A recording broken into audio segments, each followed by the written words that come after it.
ASMR sana to kaso ang ingay ng electric fan. Dahil tayo wala na nga sa kalendaryo, syempre marami tayong mga pinapahid-pahid para naman ma-maintain natin ang ating youthfulness. Yes, ganyan talaga kapag nagkakaedad na. Kailangan natin mag-invest sa mga skincare. Hindi naman kailangan mamahalin. Basta may mga pinapahid kang mga sip sa pagmumukha ay pwede na yan. Feeling ko naman yung skin ko hindi siya pang 30-something, chareng. At meron ngang nakapag-comment, ang kapal ko daw mag-makeup. Kaya naman eto, kakapalan pa natin. Ano ba kasing problema kapag makapalang pag may makeup? For as long as hindi ko hiningi sa'yo ang pambili ay okay lang yan kahit gaano kakapal ko pa ilagay yan. Alam kong marami akong patong-patong na nilalagay pero hindi ko rin naman masyadong na-realize na makapal pala siyang tignan. Siguro hindi lang sanay yung iba. Kahit pa 100 layers yan. Basta na i-blend mo ng maayos. At saka hindi naman dadapo ang mga kamay nyo sa aking mukha. So paano mo nasabing makapal, char? Eto nga, nilagay ko na nga lahat ng mga pwede ko mailagay dito. Hindi ako usually naglalagay ng mga conjuring. Ay, contouring pala. Muntik na tuloy maging Annabelle ang aking peg. Pero dahil sinabi mong makapal, eto, kakapalan ko pa lalo. Hindi na nga ako nag-foundation yan. May kainitan kasi ngayon, kaya naman eto, powder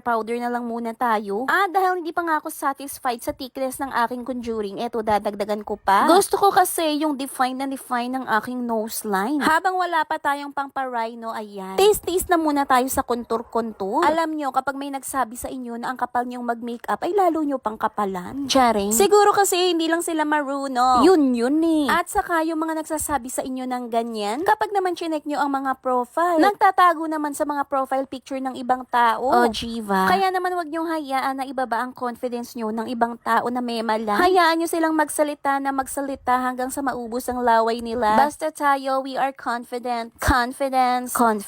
Basta. Huwag kayong makikinig sa mga ibang tao kung wala rin naman sense sa mga pinagsasasabi. Yan nga yung isa sa mga natutunan ko dito sa pagva-vlog. Ika nga nila, we cannot please. Ay, please pala. Basta hindi natin mapiplease ang lahat ng tao. Meron talaga silang mga masasabi. Pero kapag tinignan mo naman at binilang mo, mas marami naman yung mga taong sumusuporta sa atin. Kaya naman ang intindihin nyo lang yung mga sinasabi ng mga taong nagmamatter sa inyo. Eto nga at meron akong nabiling lipstick. At galing nga to kay Andrea. Meron na pala siyang sarili niyang makeup line, o diva. At grabe, sobrang ganda. Hindi ko nga inaasahan na ganito siyang kaganda at pati yung packaging niya mabigat. Akalain nyo yun, isa rin si Andrea sa maraming mga nasasabi ang mga tao. First time ko nga na-try itong kanyang product at grabe, sobrang ganda. Diba? Pero tingnan nyo naman siya, sobrang successful. Hindi ko siya idol pero hanga ako sa mga achievements niya. Grabe naman to, sobrang ganda. Actually, lip balm siya. Sobrang lambot at sobrang dulas nga niya sa labi. Napaka-moisturizing nung effect tapos tignan nyo ang ganda rin ng color niya. Oh, Jivo, sino ka dyan? Andrea B? Syempre, dahil get ready with me nga ito, ayan, magbibihis tayo. Pero syempre, wala kayong makikita dahil baka kayo'y maumay at mapasarap pa itong ating page. So, ayan, sinimplihan ko lang ang love art. Sabi nga ni Miss Heart, kapag ka hindi ka sure, black and white lang, siguradong elegant na ang dating ng yung OOTD. At syempre, eto nga ang ating pa-hair dahil wala na nga akong time. Ayan, binlower ko lang siya. At konting accessories, konting pa-perfume. At voila, ready na nga